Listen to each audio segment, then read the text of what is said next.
12 लाख से ज्यादा दर्शक, 1 लाख से ज्यादा वोट। आप अंदाजा लगा सकते हैं कितना बड़ा पोल है, कितना बड़ा सर्वे है।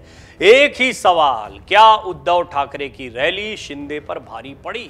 यह सवाल महाराष्ट्र की सियासत में गूंज रहा है। दोनों खेमे इस सवाल का इंतजार कर रहे हैं और सोशल मीडिया पर 1 लाख से ज्यादा लोग अपनी राय इस पर रख चुके हैं। अमर उजाला ने यह सबसे बड़ा पोल किया। जी हां, अभी तक का सबसे बड़ा पोल है महाराष्ट्र पर। 1 लाख से ज्यादा वोट यानी एक बहुत बड़ा सैंपल साइज है और लगातार इस पर लोग अपनी पोलिंग करते जा रहे हैं। इस पोल से बहुत स्पष्ट हो जाता है कि किसकी रैली में कितना दम देखने को मिला। कम से कम सोशल मीडिया यूजर्स के लिहाज से तो एक अंदाजा लगाया जा सकता है और नतीजे चौंकाने वाले हैं। जी हां, उद्धव ठाकरे ने शिवाजी पार्क में अपनी रैली की तो बीकेसी के एमएमआरडीए मैदान पर एकनाथ शिंदे ने अपनी रैली की। दोनों ने अपनी ताकत को दिखाने की पुरजोर कोशिश की। शिवाजी पार्क वो जगह है जहां पर शिव सैनिक स्वतः पहुंचते हैं, अपने आप पहुंचते हैं। बाला साहब ठाकरे की 6 दशक पुरानी परंपरा है और ठाकरे परिवार शिवसेना की एक विरासत है जो जुड़ी हुई है शिवाजी पार्क से। यहां पर एक बार फिर बड़ी तादाद में 1 लाख से ज्यादा लोग यहां पर पहुंचे, ये एक अनुमान लगाया जा रहा है। इतनी ही तादाद में लोग, और दावा तो किया जा रहा है कि 2 लाख लोग पहुंचे बीकेसी मैदान में, लेकिन उसकी क्षमता ही 1 लाख के आसपास है, इसीलिए थोड़ा सा ये ज्यादा लगता है आंकड़ा बताया जाना कि 2 लाख लोग पहुंचे होंगे। 1 लाख से ज्यादा लोग बीकेसी मैदान पर भी पहुंचे। दोनों ने लोगों के लिहाज से अपनी ताकत को दिखाया, लेकिन बात समझने जैसी है। समझने जैसी इसलिए है क्योंकि एकनाथ शिंदे इस वक्त महाराष्ट्र के मुख्यमंत्री हैं। ताकत, प्रशासन उनके साथ में है, बीजेपी उनके साथ में खड़ी हुई है। ठाकरे परिवार का वो सारा कुनबा जो उद्धव ठाकरे से नाराज है उसको अपने मंच पर लेकर आ गए एकनाथ शिंदे और ये भीड़ दिखाई। उद्धव ठाकरे जो पूरी तरह से हाशिए पर देखते हैं, सत्ता गवा चुके हैं, पार्टी हाथ से निकलती दिख रही है, उसके बावजूद लोग उनके पीछे खड़े हुए हैं, उनके साथ में खड़े हुए हैं। बहुत बड़ी तादाद में शिवाजी पार्क में लोग इकट्ठा हुए और रैली के ये दृश्य स्पष्ट करते हैं कि अब भी शिव सैनिकों की बड़ी आस्था उद्धव ठाकरे के साथ टिकी हुई है। इस बात से इनकार नहीं किया जा सकता है कि एकनाथ शिंदे का जो डर है कि क्या उनकी बगावत से कई शिव सैनिक नाराज हैं, वो सच होता दिखाई दिया शिवाजी पार्क में। अब बात करते हैं इस पोल की। ये बात मैंने आपसे क्यों कही, इस बात को कहने का एक बहुत मजबूत आधार है ये सबसे बड़ा सर्वे जो हमने किया। जी हां, 1 लाख से ज्यादा वोट, ये एक बहुत बड़ा सैंपल साइज होता है और इसमें 80% लोगों का, 80% लोगों का मानना है कि उद्धव ठाकरे की रैली शिंदे की रैली पर भारी पड़ी है।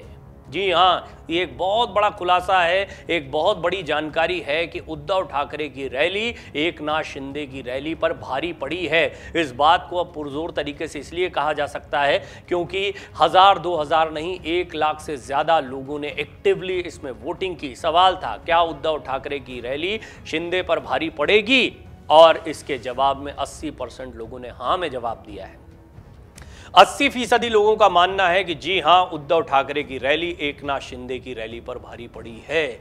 अब इन दोनों रैलियों को समझ लेते हैं। रैली आपने लगातार अमर उजाला के माध्यम से देखी है, अभी भी देख रहे हैं। इस रैली के जरिए आपको स्पष्ट हो गया किन किन बिंदुओं पर वार पलटवार देखने को मिला है, दोनों कैसे आमने सामने आए हैं। पहले ही हमने आपको बताया था मुख्य मुद्दे होंगे गद्दारी का मुद्दा जो उद्धव ठाकरे उठाएंगे। वो कहेंगे कि एकनाथ शिंदे गद्दार हैं, बगावत की है, पीठ में छुरा भोंका है और बीजेपी एक बड़ी साजिश रच रही है शिवसेना को खत्म करने की।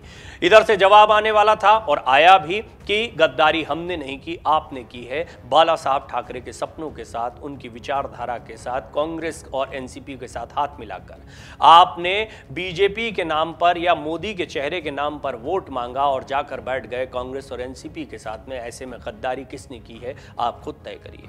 दूसरी महत्वपूर्ण बात यह है कि एकनाथ शिंदे दस्तावेजी तौर पर पूरी तरह से मजबूत दिखाई दे रहे हैं। क्या चुनाव चिन्ह और शिवसेना का नाम उनको मिलेगा, यह भी बड़ा सवाल है। लेकिन एक बड़ा डर उनके मन में भी है कि उनकी बगावत के बाद जमीन पर क्या होने वाला है। कार्यकर्ता और वोटर्स किसके साथ में जाते हैं, यह बहुत महत्वपूर्ण बात है।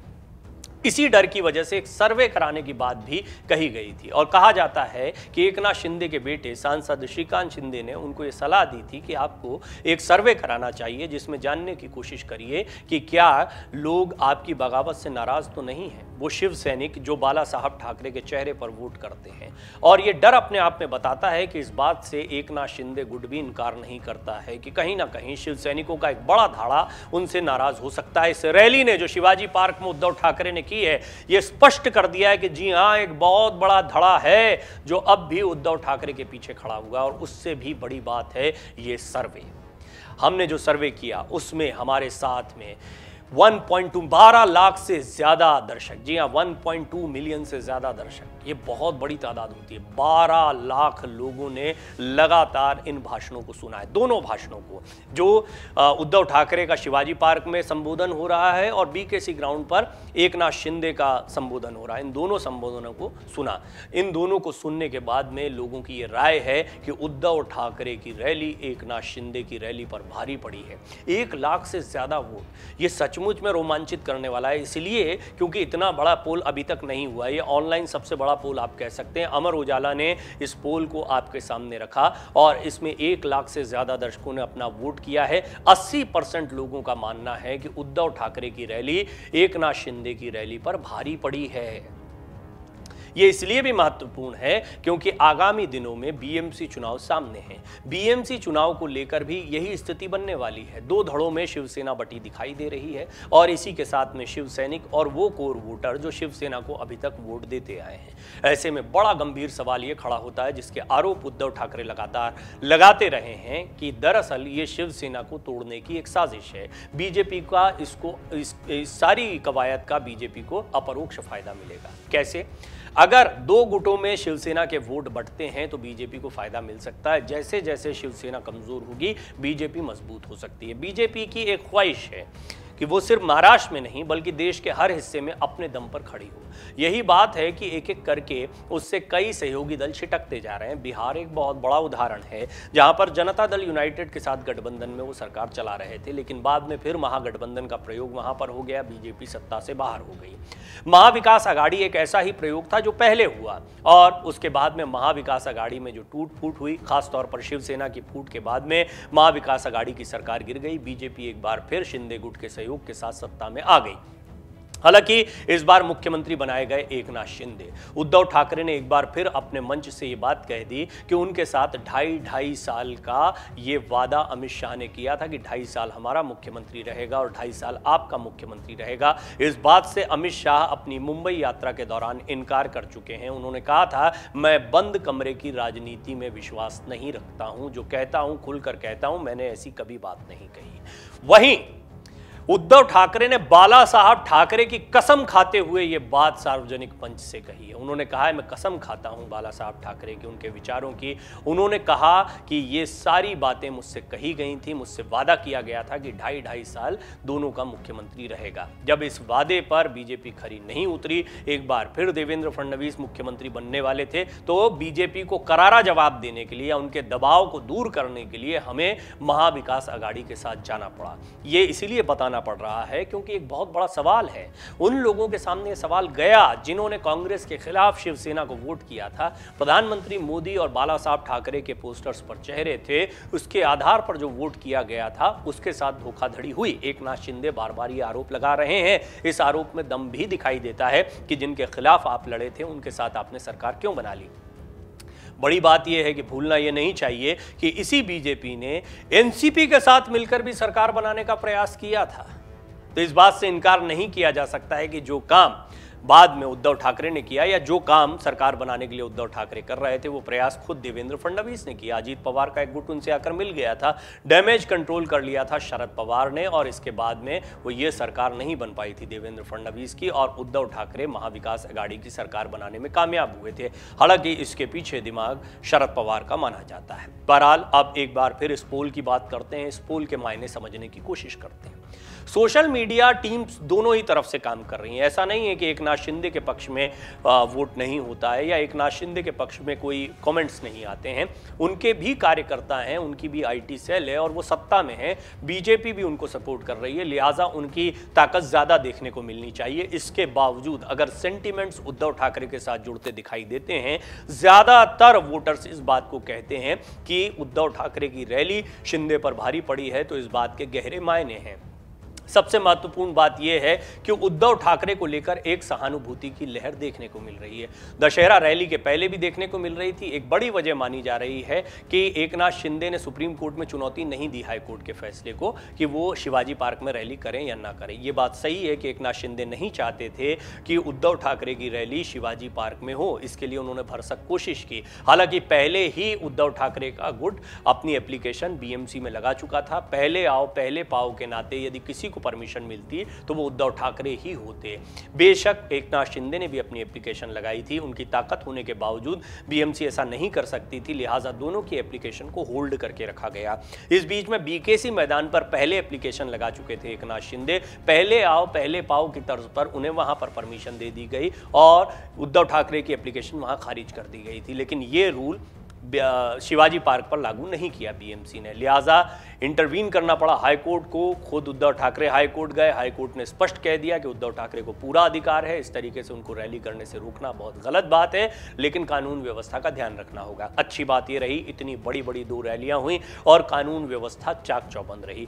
मुंबई पुलिस ने अच्छा काम किया, इसमें कोई दो राय नहीं। प्रशासन ने सुरक्षा व्यवस्था को दुरुस्त रखा, क्योंकि जो सोर्सेस के हवाले से खबर आ रही है उससे यह स्पष्ट होता है कि कम से कम 3 लाख लोग इन 2 जगहों पर जुटे थे।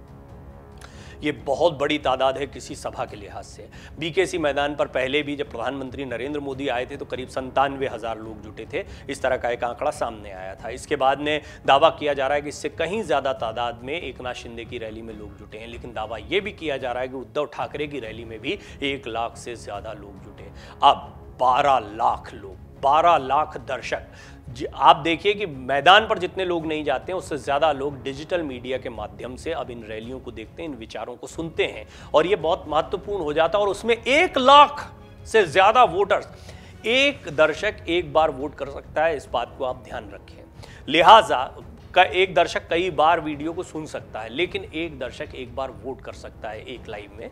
और इस ऑनलाइन पोल में अगर 1 लाख से ज़्यादा लोग वोट करते हैं तो ये माना जा सकता है कि एक बहुत ही इंपॉर्टेंट, बहुत ही महत्वपूर्ण सैंपल साइज है, और ये बहुत जेन्युइन सैंपल साइज भी दिखाई देता है। सोशल मीडिया पर इस तरह की कोई गुंजाइश नहीं होती कि कोई इसमें फेरबदल किया जा सके या किसी तरह की कोई ट्रिक खेली जा सके। लिहाजा ये एक बहुत ही महत्वपूर्ण पोल माना जा रहा है। अमर उजाला का ये सबसे बड़ा पोल रहा। 1 लाख से ज़्यादा लोगों ने एक्टिवली इसमें अपने वोट किए हैं और 80% लोगों का मानना है कि उद्धव ठाकरे की रैली शिंदे गुट की रैली पर भारी पड़ी है, और ये बड़ी बात है। इससे ये स्पष्ट संकेत जाता है कि सहानुभूति कहीं ना कहीं उद्धव ठाकरे के साथ देखने को मिल रही है। अब देखना होगा कि सोशल मीडिया पर या मैदान पर जो भीड़ जुटती है क्या वो वोटों में तब्दील होती है। उद्धव ठाकरे इन चीज़ों को किस तरीके से अपनी जो असली शिवसेना की लड़ाई इस वक्त चुनाव आयोग के सामने है उसके दौरान कैसे रखते हैं। शिवसेना की लड़ाई को समझना चाहिए। दरअसल शिवसेना की लड़ाई में दस्तावेजी तौर पर एकनाथ शिंदे बहुत मजबूत दिखाई देते हैं। विधायकों का, सांसदों का, पार्षदों का, प्रदेश प्रभारियों और अध्यक्षों का साथ पूरी तरह से एकनाथ शिंदे को मिला हुआ है। उद्धव ठाकरे पूरी तरह से अकेले दिखाई देते हैं। उनके पास एकमात्र चारा है कि उनके साथ में ब्लॉक स्तर के कार्यकर्ता या फिर असली शिवसैनिक कितनी तादाद में जुटे हुए हैं। शिवसेना की इस रैली के जरिए उन्होंने ये जता दिया है कि उनके साथ अब भी शिवसेना का एक बहुत बड़ा धड़ा जुड़ा हुआ है। निश्चित तौर पर अपनी दावेदारी शिवसेना के लिए रखते हुए वो इस रैली को साक्ष्य के तौर पर सामने रखेंगे। यही कोशिश एकनाथ शिंदे की थी। दोनों की ये रैलियां इसलिए भी महत्वपूर्ण है कि असली शिवसेना की लड़ाई में इन लोगों को भी गिना जाएगा। सिर्फ आप सांसदों और विधायकों के माध्यम से किसी पार्टी के अस्तित्व को तय नहीं कर सकते हैं, क्योंकि पार्टी का चुनाव आम कार्यकर्ता भी करते हैं। उद्धव ठाकरे ने अपनी ताकत को दिखा दिया, इसमें कोई दो राय नहीं है। उनकी रैली में बहुत लोग आए, उन्होंने जमकर हमला बीजेपी पर बोला है, उन्होंने शिवसेना को तोड़ने की साजिश का आरोप लगाया। लेकिन उनके लिए एक बहुत बड़ी राहत की बात है, उद्धव ठाकरे के लिए भी ये बहुत बड़ी खबर है। ये जो ऑनलाइन पोल हुआ है, ऑनलाइन सर्वे हुआ है, इसमें 1 लाख से ज़्यादा वोटर्स का उतरना ये स्पष्ट करता है कि किस तरीके से सेंटिमेंट्स हाई हैं उद्धव ठाकरे को लेकर, उद्धव गुट को लेकर। और 80% लोग, इन 1 लाख से ज़्यादा लोगों में 80% से ज्यादा लोग ये मानते हैं कि उद्धव ठाकरे शिंदे पर भारी पड़ रहे हैं। क्या वो चुनाव आयोग में लड़ाई के दौरान भारी पड़ पाएंगे? क्या चुनाव चिन्ह उनको मिल पाएगा? क्या उनको वोट्स भी मिल पाएंगे? इसी तरीके से ये बहुत बड़े सवाल हैं जिनका जवाब आने वाले दिनों में मिलेगा। लेकिन फिलहाल ये सर्वे तो इसी ओर इशारा कर रहा है कि उद्धव शिंदे पर भारी पड़े। डाउनलोड करें अमर उजाला ऐप और पाएं खबरें लगातार। अगर आप ये वीडियो YouTube पर देख रहे हैं तो हमारे चैनल को सब्सक्राइब करें और बेल आइकन को दबाना ना भूलें। अगर आप Facebook पर ये वीडियो देख रहे हैं तो हमारे पेज को लाइक करें।